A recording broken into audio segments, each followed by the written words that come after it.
우리는 식당에 가면 무엇을 먹을까 메뉴를 선택해야 합니다. 그런데 의외로 많은 분들이 메뉴를 결정하는 데 있어서 어려움을 겪습니다. 그래서 제가 대학 다닐 때에 그 학교 주변에 있는 식당의 메뉴 중에 하나가 아무거나라는 메뉴가 있었습니다. 식당에 가서 친구들끼리 너 뭐 먹을래? 그렇게 물으면 많은 사람들이 결정을 못 해가지고 아무거나 그렇게 말을 했던 겁니다. 그걸 보고는 식당 주인이 메뉴를 아무거나라는 메뉴를 만든 겁니다. 그러면 여러분, 그 아무거나를 시키면 어떤 음식이 나올까요? 그 집에서 제일 많이 팔리는 메뉴가 나왔습니다.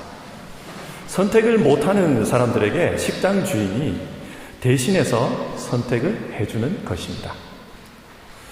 요즘은 이런 현상이 좀 더 심각해진 것 같아요. 그래서 결정장애라는 말이 생겼습니다. 뭔가 선택을 하기는 해야 하는데 쉽게 결정을 못 내립니다. 왜 그럴까요?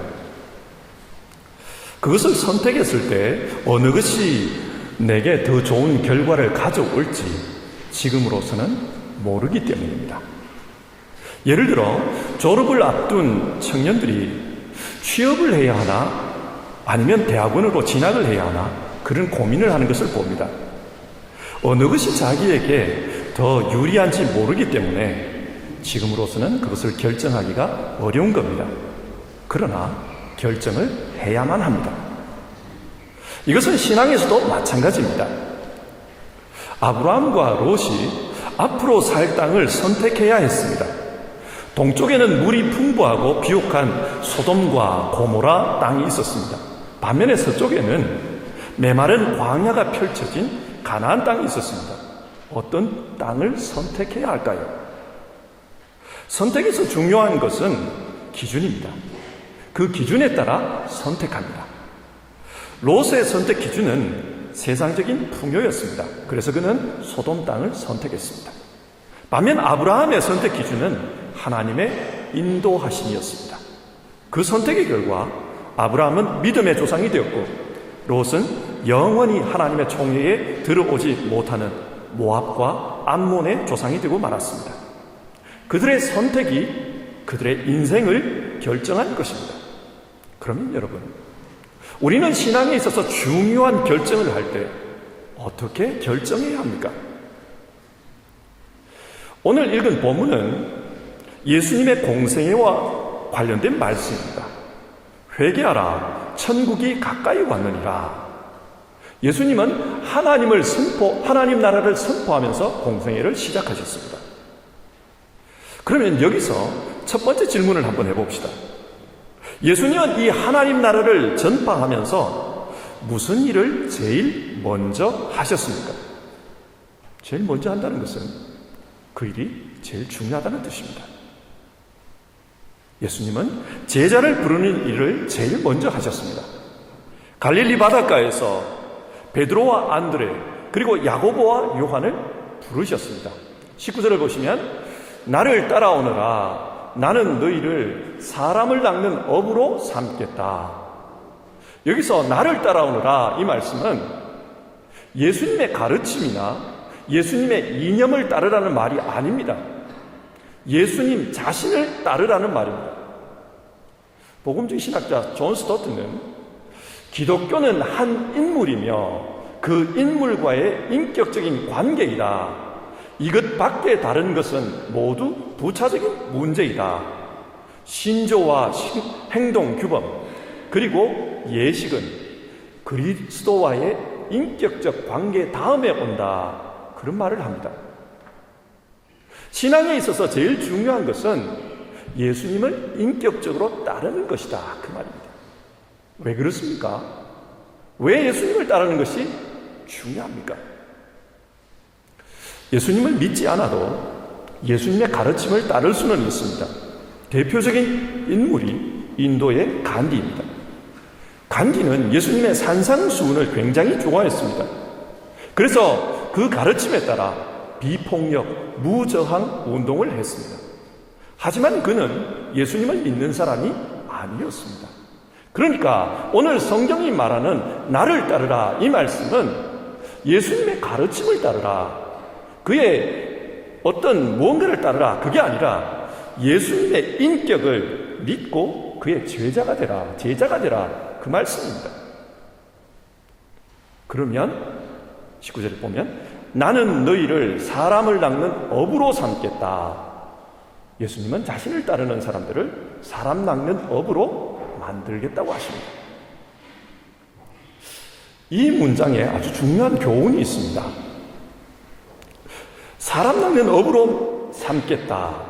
이 부분을 독일어 성경으로 보면 Ich will euch zu Menschenfischer machen, 그렇게 기록되어 있습니다.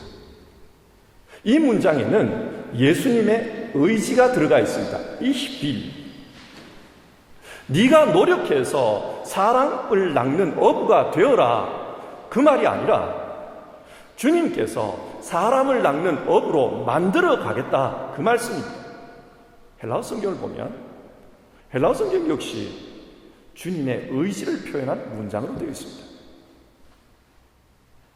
성경에는 하나님께서 자기 사람을 선택하고 또 그 사람을 만들어가는 것을 자주 볼 수 있습니다. 예를 들어 야곱을 한번 생각해 보십시오. 하나님은 야곱을 이스라엘의 조상으로 선택했습니다. 그래서 나중에 그의 12아들이 이스라엘의 12지파가 됩니다. 그리고 그 이름 역시 야곱에서 이스라엘로 바꾸어줍니다. 그러니까 야곱은 이미 이스라엘의 대표 인격입니다. 근데 여러분, 야곱이 정말 하나님께서 다스리는 나라, 그 이스라엘을 대표할 만한 대표 인물입니까? 그는 비열한 성격의 소유자였습니다. 자기 이익을 위해서 남의 약점을 이용합니다. 목적을 위해서라면 아버지까지도 속일 수가 있습니다. 야곱은 하나님의 나라, 이스라엘을 대표할 만한 그런 사람이 아니었습니다. 그런데 하나님은 그런 야곱을 하나님의 사람으로 만들어 가십니다.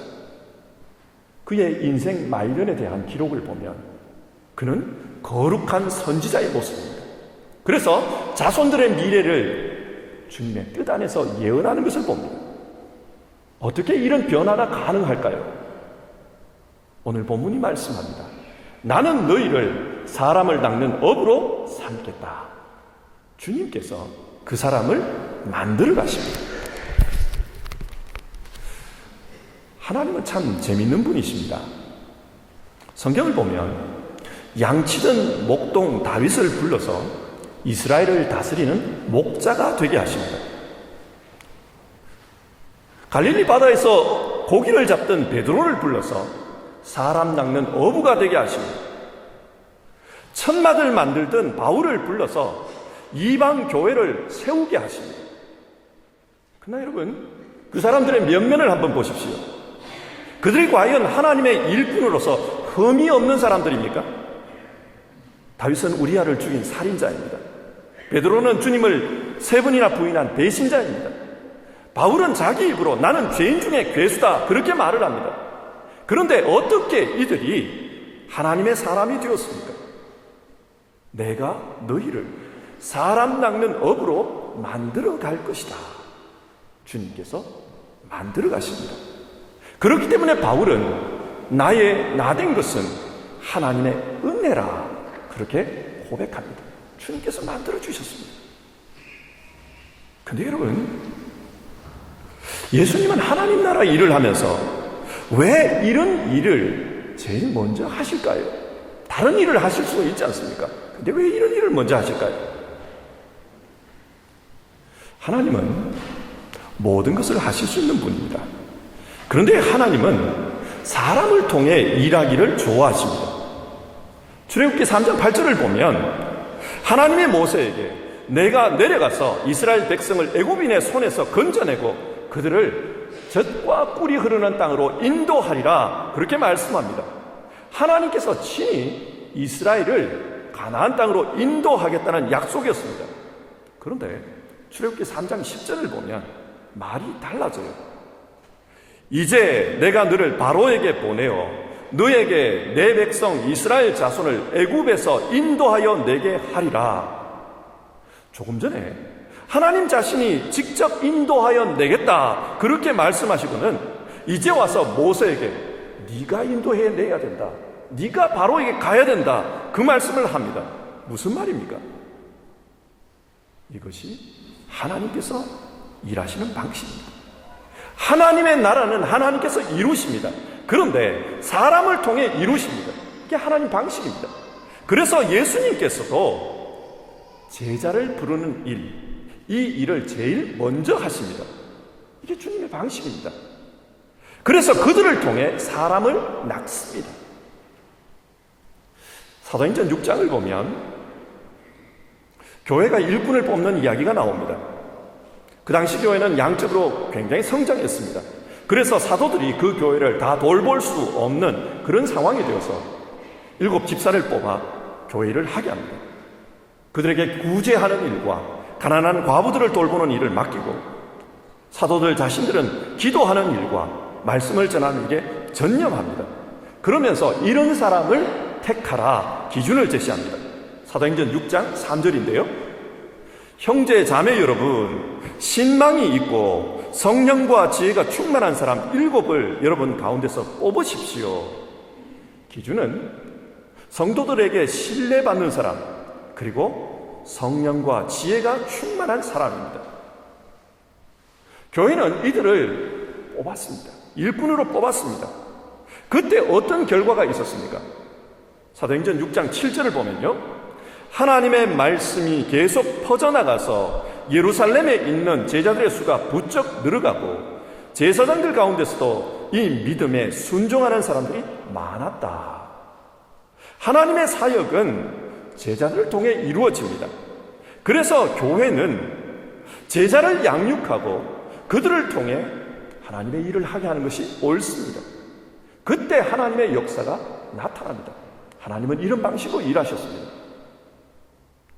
근데 여러분, 그러면 교회 일을 위해 선택된 그 사람들만 예수님의 제자일까요? 다른 사람들은 제자가 아닌 겁니까? 아닙니다. 디모데후서 2장 20절과 21절의 말씀입니다. 큰 집에는 금그릇과 은그릇만 있는 것이 아니라 나무그릇과 질그릇도 있어서 어떤 것은 귀하게 쓰이고 어떤 것은 천하게 쓰입니다. 그러므로 누구든지 이러한 것들로부터 자신을 깨끗하게 하면 그는 주인이 온갖 좋은 일에 요긴하게 쓰는 성별된 귀한 그릇이 될 것입니다. 하나님의 집에는 다양한 그릇이 있습니다. 왜 그렇습니까? 하나님께서 이 세상 전체를 다스리는 분이기 때문입니다. 그래서 다양한 일꾼들을 부르셨다는 겁니다. 예를 들어 이사야서 44장 28절은 페르시아의 왕 고레스를 하나님의 목자라고 지칭합니다. 구약의 상식으로 말하면 이스라엘 백성이 아닌 고레스는 하나님의 백성이 될 수 없습니다. 그런데 성경은 그 사람을 하나님의 목자라고 부릅니다. 무슨 말입니까? 하나님의 사역지는 교회 안에만, 이스라엘에만 국한될 수가 없습니다. 하나님의 사역지는 다양합니다. 그래서 다양한 사람들, 우리가 알지 못하는 다양한 사람들이 주님의 제자일 수 있습니다. 그러나 지금 우리에게 중요한 것은 내가 예수님의 제자로서 주님의 부르심을 따라가는 것입니다. 그곳이 교회이든 그곳이 가정이든 아니면 그곳이 직장이든 주님의 부르심을 따라 사람 낚는 업으로서 살아가는 것, 그것이 중요합니다. 그러면 주님은 그 사람을 통해서 하나님 나라의 일을 하실 겁니다. 그래서 두 번째 질문을 한번 해봅시다. 우리 모두를 주님께서 자신의 제자로 불러주셨습니다. 그러면 제자로 부름을 받았을 때 우리는 어떻게 반응해야 합니까? 20절 말씀입니다. 그들은 곧 그물을 버리고 예수를 따라갔다. 그리고 22절, 그들은 곧 배와 자기들의 아버지를 놓아두고 예수를 따라갔다. 이 두 구절에는 곧이라는 단어가 공통적으로 나옵니다. 곧이라는 이 말은 헬라어 유데오스를 번역한 것인데 지금 당장, 즉시 그런 뜻입니다. 그러니까 제자들은 주님이 부르실 때 즉각적으로 반응해야 된다는 말씀입니다. 우리 믿는 사람들은 너무 양심적일 때가 있습니다. 그래서 예수님께서 자신을 부르는데 나 같은 사람이 무슨 사람 낚는 어부가 될 수 있나 그런 생각을 합니다. 그래서 나는 안 돼. 좋게 사양합니다. 근데 여러분 한번 생각해 보십시오. 이 세상에 그래 나 정도면 자격이 있지 그렇게 주님 앞에서 자부할 수 있는 사람이 과연 얼마나 있을까요? 이 세상에 온전한 제자로서 역할을 할 수 있는 사람이 얼마나 있을까요? 그래서 많은 경우 여러 가지 핑계를 대면서 나는 부족해요. 지금은 때가 아니에요. 그렇게 결론을 내립니다. 그래서 좀 더 조건이 갖추어지면 그때에 주님을 제자로 따라가겠습니다. 그렇게 말합니다. 근데 여러분, 시간이 지나면 주님을 따를 만한 그런 사람이 될 수 있을까요? 될 수도 있습니다. 일반적으로 시간이 흐르고 인생의 경륜이 쌓이면 이전보다는 좀 더 나은 사람이 될 수 있습니다. 그런데 문제는 인생의 경륜이 쌓이면 쌓일수록 사람에 대한 평가 기준 역시 더 높아진다는 것입니다. 어릴 때에는 이 정도면 훌륭한 사람이다 그렇게 생각했었는데 나이가 들면 그 정도 사람은 초라해 보입니다. 그래서 결국 나이가 들어 더 좋은 사람이 되어도 그때도 역시 나 같은 사람이 무슨 주님을 따르는 어부 그런 생각을 합니다. 그렇기 때문에 평생 주님을 못 따릅니다. 이런 때에 믿음을 가져야 합니다. 어떤 믿음입니까? 주님은 우리에게 너는 사람 낚는 어부가 되어야 한다 그렇게 노력해라 그렇게 말씀하지 않았습니다. 내가 너를 사람 낚는 업으로 만들어 갈 것이다 그렇게 말씀하셨습니다. 주님이 만들어 가신다. 그 믿음을 가질 때 곧 주를 따르니라 그게 가능합니다. 우리는 그 믿음을 가져야 합니다. 또 오늘 본문 20절과 22절을 보면 제자들이 자신이 가지고 있던 그물 그리고 자신의 배와 아버지를 놓아두고 주님을 따르는 것을 볼 수 있습니다. 무슨 말입니까? 예수님을 따르는 일에 자기 모든 것을 걸었다는 뜻입니다. 전적으로 주님께 의지합니다. 마태복음 8장 21절과 22절을 보면 예수님께서 어떤 사람에게 너는 나를 따르라 그렇게 말씀합니다. 그러자 그 사람이 핑계를 대요. 주님, 내가 지금 가서 아버지의 장례를 치르도록 허락해 주십시오. 그러자 주님은 너는 나를 따라오너라. 죽은 사람의 장례는 죽은 사람이 치르게 두어라. 그런 말씀을 합니다. 이 사람에게는 아버지를 장례하는 것이 더 중요합니다. 그러나 주님은 그 급한 일을 해결한다고 해서 네가 나를 따를 수 있을 것 같으냐? 아니라는 거예요. 아마도 예수님 당시에 너는 나를 따르라 그 말씀을 하셨을 때 지금 나는 급한 일이 있어요. 이 일만 해결되면 주님 따를게요. 그렇게 말했던 사람들이 많았던 것 같습니다. 대표적인 예가 한 부자 청년 이야기입니다. 그 청년이 예수님께 찾아와서 선생님, 내가 무엇을 하여야 영생을 얻겠습니까? 그때 예수님은 그 청년에게 10계명을 지키라고 합니다. 그러자 청년이 하는 말이 나는 어려서부터 이 모든 것을 다 지켰습니다. 그런데 아직도 무엇이 부족합니까? 그렇게 묻습니다. 그때 예수님은 네가 완전한 사람이 되려고 하면 가서 네 소유를 팔아서 가난한 사람들에게 나누어 주고 너는 나를 따르라 그렇게 말씀합니다. 그러자 그 청년은 재산이 많은 고로 근심하며 돌아가니라. 성경 그렇게 말씀해요. 무슨 말입니까? 그는 전적으로 예수님을 따를 수는 없었습니다. 그에게는 돈이 장애물이었습니다. 삼손은 어떻습니까? 그에게는 정욕이 장애물이었습니다. 솔로몬은 어떻습니까? 부귀 영화가 장애물이었습니다. 그것을 내버려두고 전적으로 주님을 따를 수는 없었습니다. 여러분, 어부와 낚시꾼의 차이가 무엇인 것 같습니까? 낚시꾼은 시간이 나고 여유가 생길 때 취미로 고기를 잡는 사람입니다. 그러나 어부는 생계를 위해서 고기를 잡는 사람입니다. 고기 잡이에 전념하는 사람입니다. 예수님은 지금 사람 낚는 어부가 되라고 했지 낚시꾼이 되라고 말씀하지 않았습니다. 여러분은 어부입니까? 낚시꾼입니까? 예수님은 우리 모두를 제자로 부르셨습니다. 그런데 시간이 있으면 주를 따르고 여유가 없으면 주님을 따르지 않습니까? 여러분은 취미생활로 예수님을 믿습니까? 인간의 문화생활 중 하나인 그런 종교생활로 하나님을 믿습니까? 그러면 낚시꾼입니다. 현대교회의 비극은 성도들이 사람 낚는 어부가 아니라 낚시꾼이 되려고 하는 데 있습니다. 진짜 사람 낚는 어부는 전적으로 주님을 의지해야 합니다. 모든 것을 버리고 그를 따르니라. 그게 가능해야 합니다.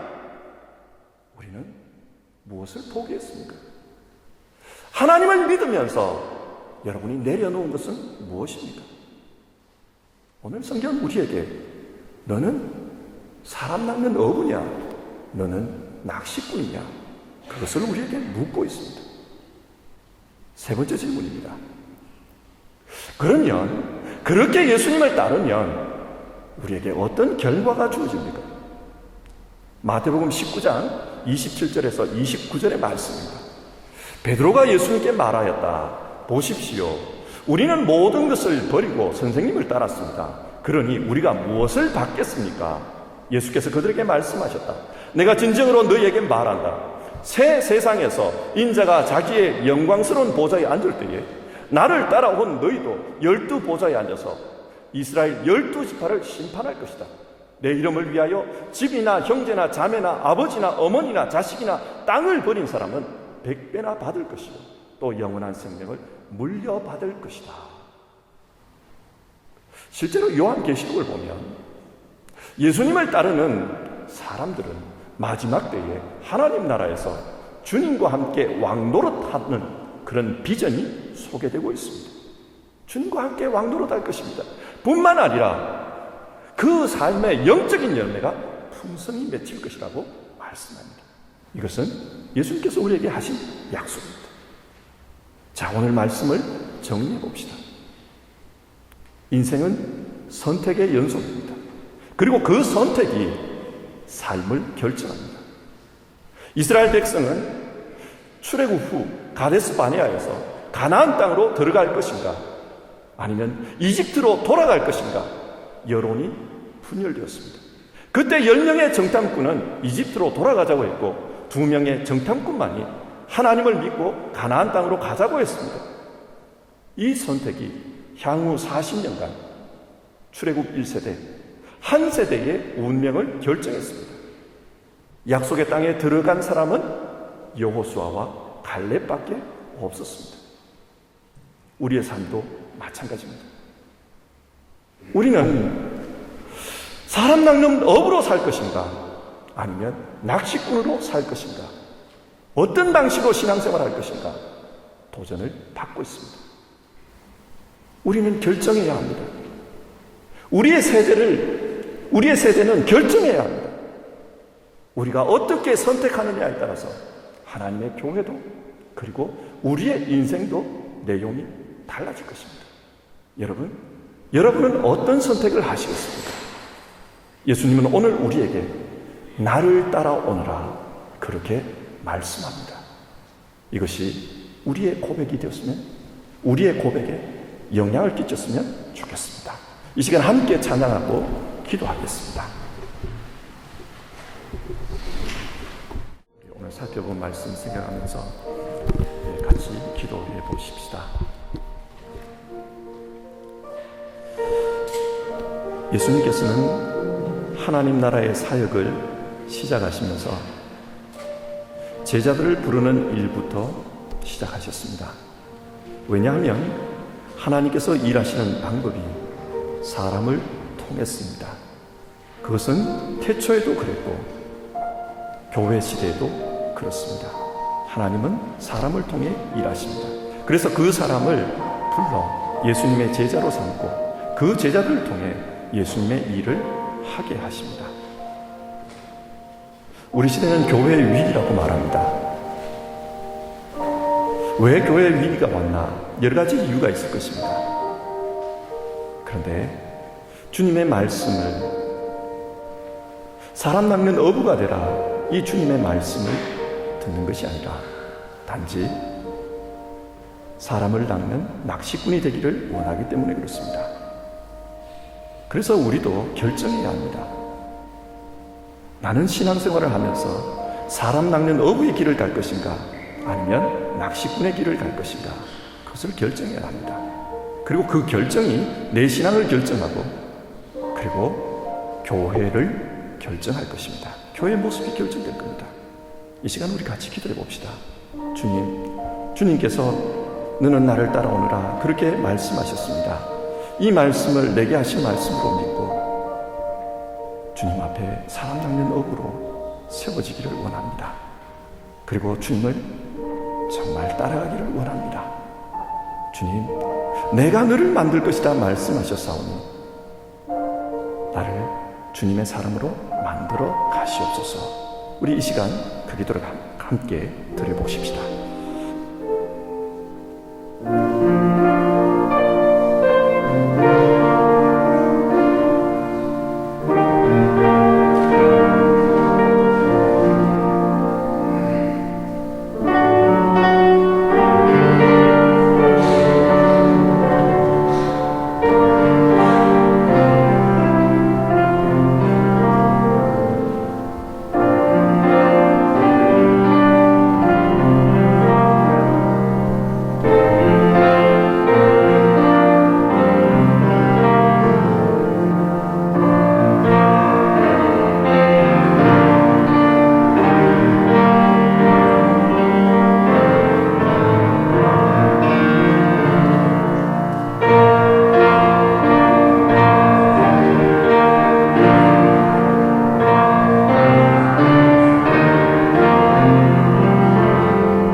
하나님, 여기 있는 우리 모두는 주님의 제자로 사람 낚는 어부로 살았으면 좋겠습니다.